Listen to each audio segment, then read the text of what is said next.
Coulomb का नियम, तो बिंदु आवेशों के बीच लगने वाला बल जो है कूलाम के नियम के द्वारा ज्ञात किया जाता है। मान लीजिए कि एक बिंदु आवेश Q1 यहां रखा हुआ है बिंदु O पर, और इससे स्मॉल r दूरी पर एक दूसरा बिंदु आवेश Q2 रखा हुआ है। इन दोनों आवेशों के बीच लगने वाला बल जिस नियम से ज्ञात किया जाता है उसे कहते हैं कूलाम का नियम। होता क्या है? दो चीजें, आवेश दो प्रकार का होता है। नंबर एक धनावेश, नंबर दो ऋणावेश, मतलब पॉजिटिव चार्ज, नंबर दो नेगेटिव चार्ज। अच्छा, द्रव्यमान में क्या होता है? द्रव्यमान केवल धनात्मक ही होता है। ऐसा नहीं है कि द्रव्यमान कहीं ऋणात्मक हो। ऐसा कभी नहीं देखे होंगे किसी दुकान पे जाए हम कहें हमको माइनस में कोई सामान दे दिया जाए, तो द्रव्यमान हमेशा धनात्मक होता है, ऋणात्मक होने की कोई संभावना नहीं होती है।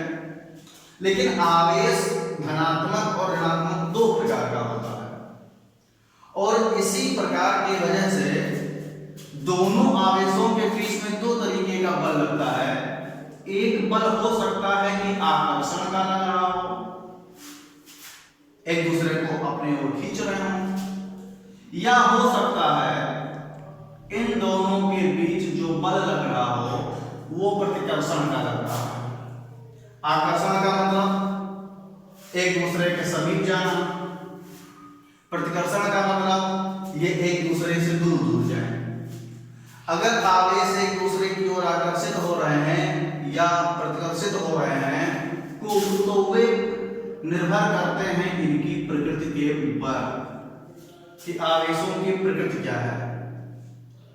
अगर दोनों आवेश एक समान है, एक समान अर्थात धनात्मक या दोनों ऋणात्मक, अगर दोनों धनात्मक हैं या दोनों ऋणात्मक हैं या एक जैसे हैं,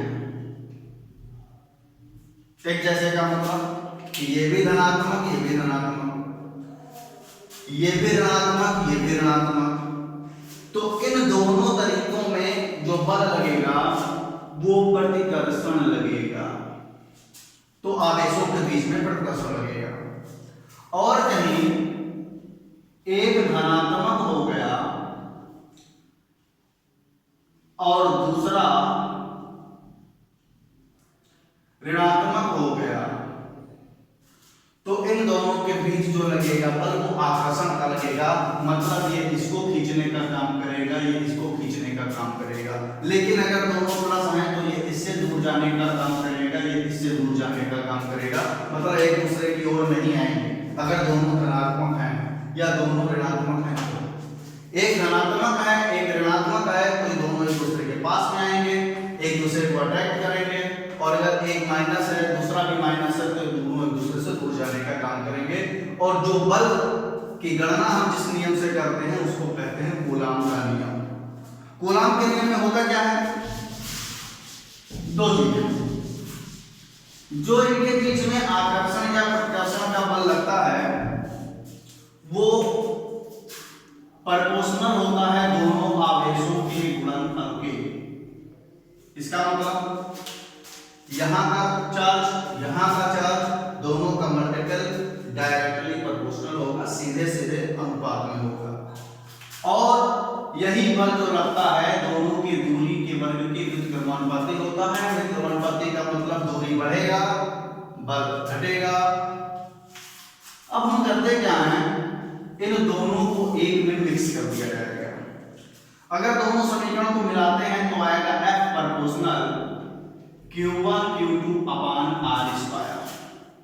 जैसे कि प्रोपोर्शनल का साइन हटाएंगे वैसे यहां पर एक नियतांक ले आएंगे, उसको K से लिखते हैं। तो प्रोपोर्शनल हटा, बराबर लगा, बराबर के बाद K लगा और यहाँ Q1 Q2 अपान R स्क्वायर। ये नियम जो होता है इसको कहते हैं कूलाम का नियम। यहाँ के जो है ऊपर नियतांक है और इसका मान जो होता है 1/4πε0 के बराबर होता है और इसकी वैल्यू होती है 9 × 10⁹ न्यूटन मीटर स्क्वायर प्रति कूलाम स्क्वायर। ये K की वैल्यू होती है। यहां हम रखना चाहें तो F बराबर निकल के आता है 1/4πε0 Q1 Q2 अपान R स्क्वायर। एक चीज और, जो यहाँ एप्सिलॉन है, एप्सिलॉन को कहते हैं वैद्युशीलता। एप्सिलॉन कहीं पर भी लगा हुआ है तो इसका मतलब होता है वैद्युशीलता, किसी भी माध्यम की वैद्युशीलता। और नॉट लग गया तो निर्वात अथवा वायु की वैद्युशीलता है और इसका मान हम अलग से निकालते हैं। ये अगर हम यहां से K की यूनिट निकालना चाहें तो काम यहां मैंने लिख दिया है। अगर हम नियतांक दूसरा यहां से K का मान निकाल दिया जाए, अगर हम यहां से K का विमा निकालना चाहते हैं तो हम लिखेंगे since F = K Q1 Q2 अपान R स्क्वायर। तो K Q1 Q2 अपान = F × R स्क्वायर। तो K = F R square upon Q1 Q2। ये K का फार्मूला आ गया। अब यहां से अगर मात्रक हम निकालना चाहें तो K का मात्रक बराबर बल है, बल का मात्रक न्यूटन इंटू R दूरी, दूरी का मात्रक मीटर स्क्वायर बटे Q का मात्रक कूलाम और कूलाम तो हो गया कूलाम स्क्वायर। तो इसको शॉर्टकट में लिखा जाता है न्यूटन मीटर स्क्वायर प्रति कूलाम स्क्वायर।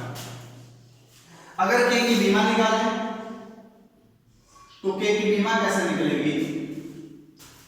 बल की विमा mLt-2 मीटर स्क्वायर दूरी की विमा L⁻² अपान आवेश की विमा At⁻²। सॉल्व किया जाएगा तो mL3t-2 अपान A2 t⁻²। ऊपर लेके चले जाओ mL3t-2 A-2 t-2। सॉल्व कर लो तो mL3t-4 A⁻²। ये K की विमा होगी, ये K की विमा होगी। अगले वीडियो में हम लोग एप्सिलॉन के मान की गणना करेंगे। एप्सिलॉन का मान हमको निकालना पड़ेगा और इसका मान आता है 8.85 × 10⁻⁻12। इसकी गणना हम कल करेंगे। कूलाम का नियम तैयार कीजिए।